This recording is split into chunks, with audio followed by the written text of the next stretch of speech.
today is the big lesson.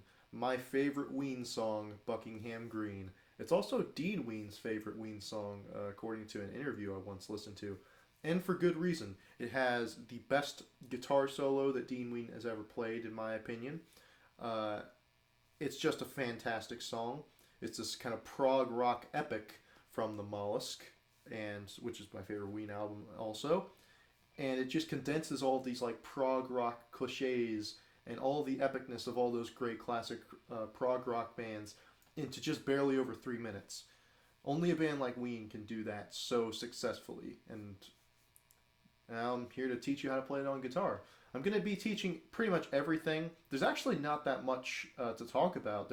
We got one chord progression, then another slightly different chord progression for the rhythm section for that kind of middle solo section, then the solo itself, and that's basically it.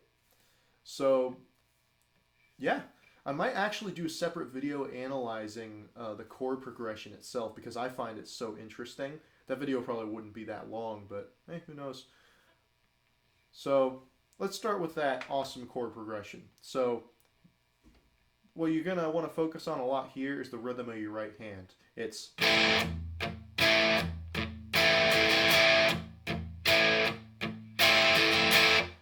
pretty heavily muting stuff. Not like... You don't want to overdo it with the muting, so it's like... that just doesn't sound good, just palm muting it, kind of bouncing on the thing, right? And pretty much all downstrokes except for the... So it's like...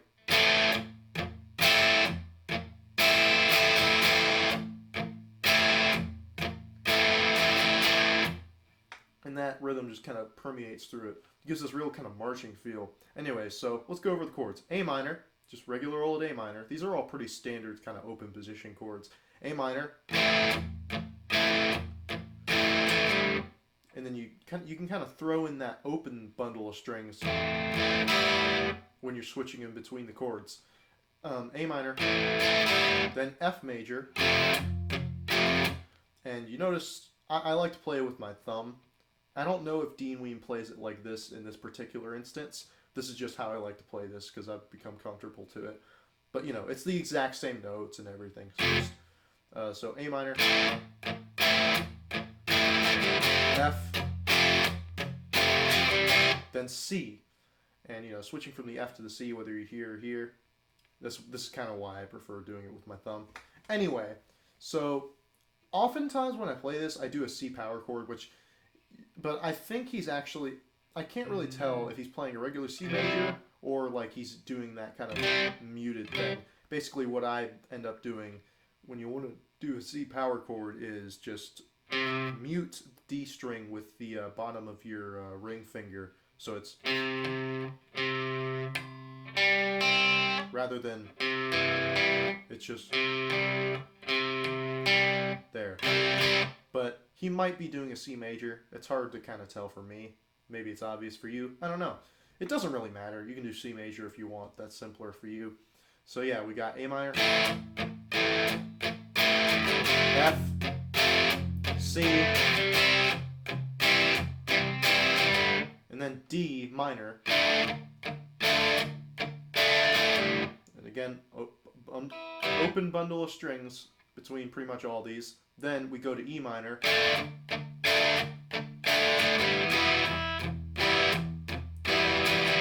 And then this is where things get interesting. Rather than switching to like a completely different chord, you go to E major just by adding this note.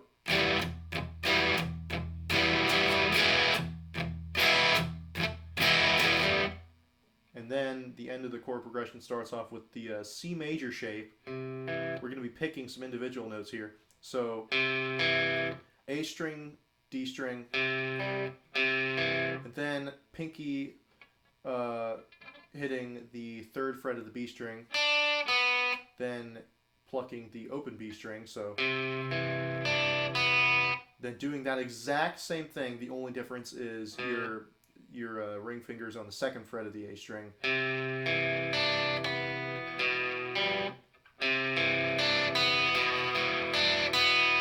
Then A A sus2, which is just A minor or A major, just with the open B string. So instead of this, you get this.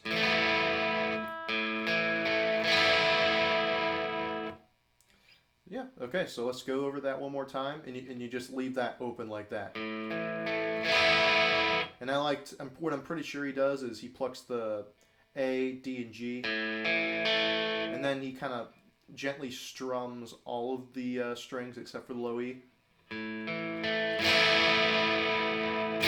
And then back into the progression. So let's go over that one more time. A minor, F, C, E minor,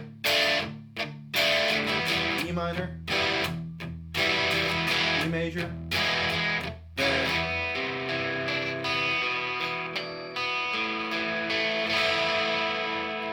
so that's the verse progression. Then we get into that little kind of acoustic thing, which is this.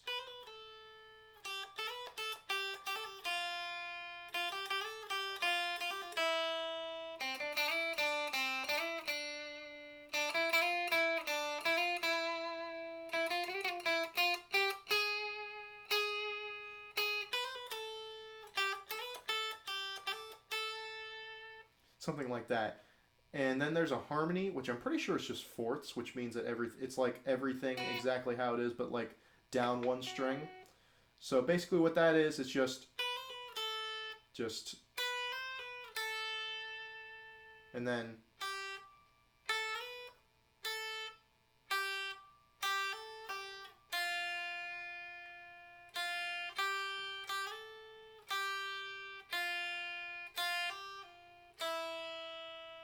and then first fret on the B.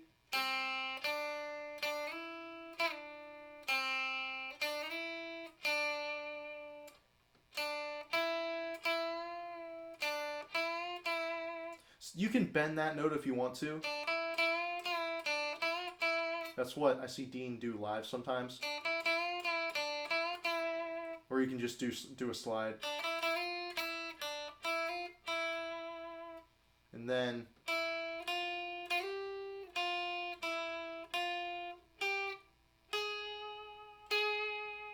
you kind of pluck that note a couple times. Then go back down here.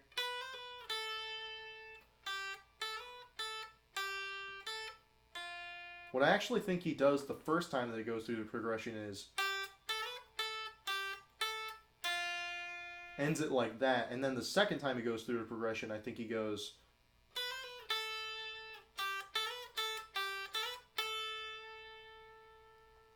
that's what I'm pretty sure is happening there. Then, before I go over the solo itself, let's go over the chords there. Very similar to the chords that you see him do in the regular chord progression, but it's slightly different. Basically, it's you can just strum these if you want to. You don't really have to get that exact pattern like you did before. You can just kind of strum them. So it's A minor, D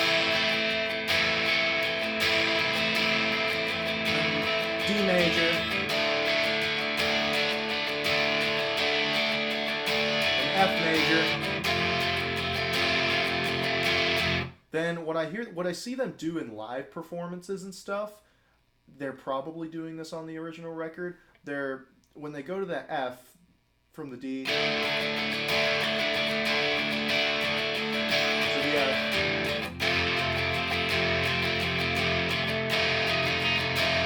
they turn it into an F7, which is just you're lifting off your pinky. The F dominant 7, you're lifting off your pinky from the D string there, making that, barring that with your first finger, and then making your pinky do the 4th fret of the B string. So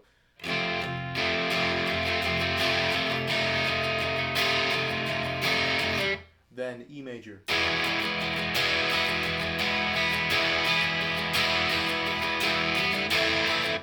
Then just that progression again, and that's what they're playing under the solo. Now let's go into this solo. Basically, it's just kind of an A minor pentatonic blues rock based kind of solo. Nothing too crazy or out of this world for Diener, right? So it actually opens up when they go into it. It opens up with this.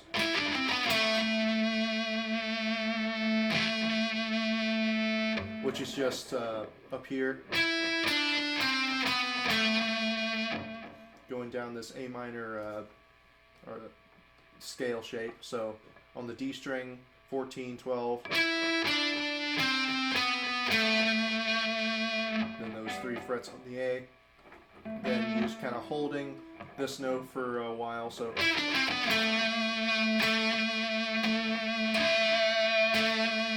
And then.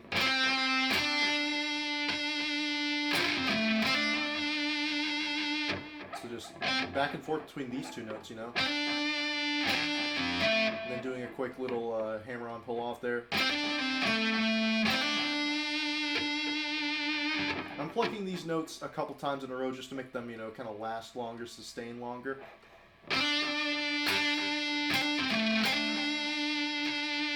Then you kind of want to do a bit of a pre-bend from here to what would be right here. Then up here.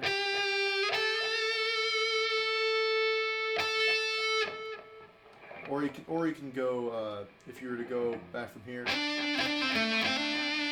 can go here on the G string, and up here to 12. This is what I prefer to do. Here's why, is actually because of this lick right here. Then hammer on and pull off these notes.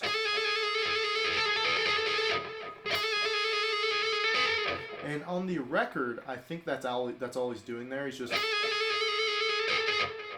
but what I'm hearing is that there's this other lick that's like...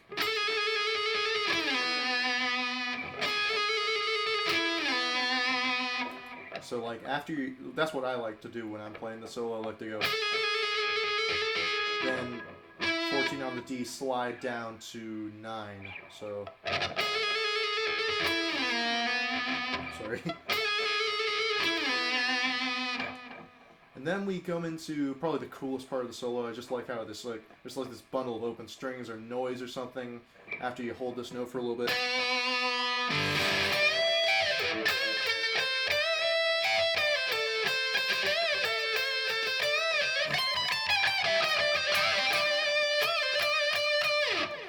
So basically that's just, you know, you can make whatever noise you want there.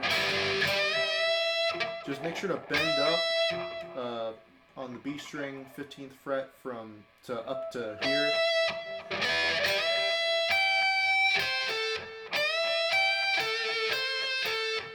What I'm hearing on the original record, what I think he's actually doing is, after he hits that note with his pinky, I think he's coming back really quickly, but it's so quick that he does that, he like, you know, it just kind of sounds like he's going straight from this note to the,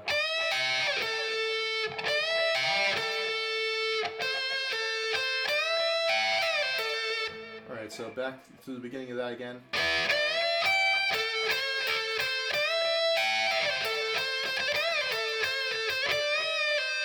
So you want to end that with it.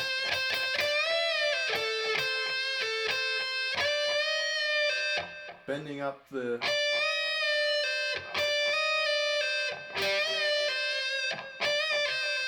Then going up here.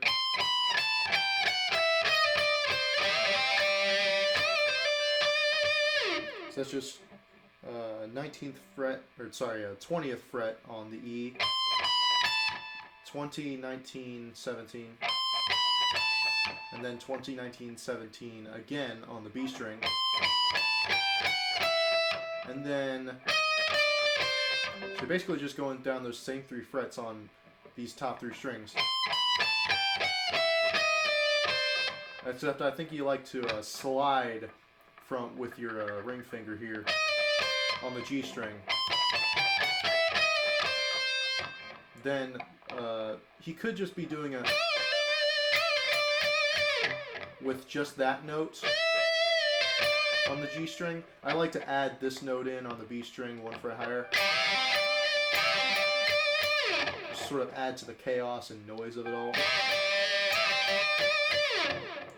Then one of the cooler licks of the solo is you're going to go on a slide up here on the D string, kind of bar the D, G, and B strings so you can get up to the 19th fret. It doesn't matter what finger you use for this. I prefer to use my middle finger for this. And you go up here to the 19th fret. So that's kind of a tricky lick. Slide up here, hit the D string, then G string, then B string, then add this note. So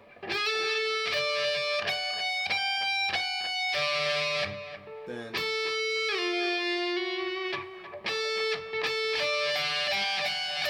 slide down to this note with your finger. Then after you slide down there, go down to 12 in the D. And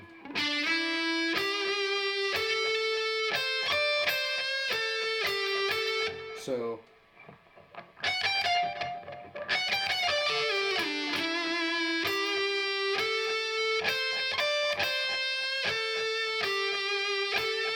after the, I want to add a little bit of vibrato to pretty much all these notes. Then on the high E string after the B,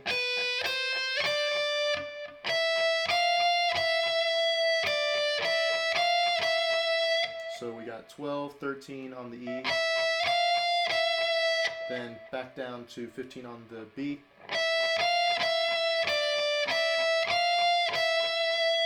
then stretch over with your pinky to the 16th fret of the E. I like to pull off that note right there. You can also pick it, I guess. Then rest your fingers back down on the 12th fret of the B string.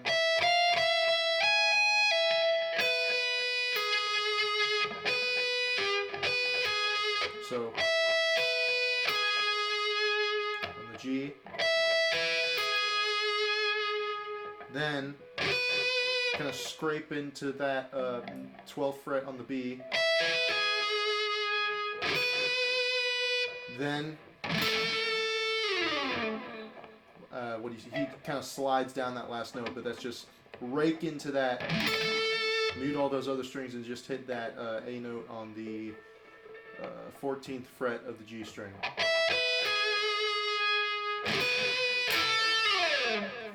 And that's a solo pretty much. So if I can run back through that real quick from the beginning, it's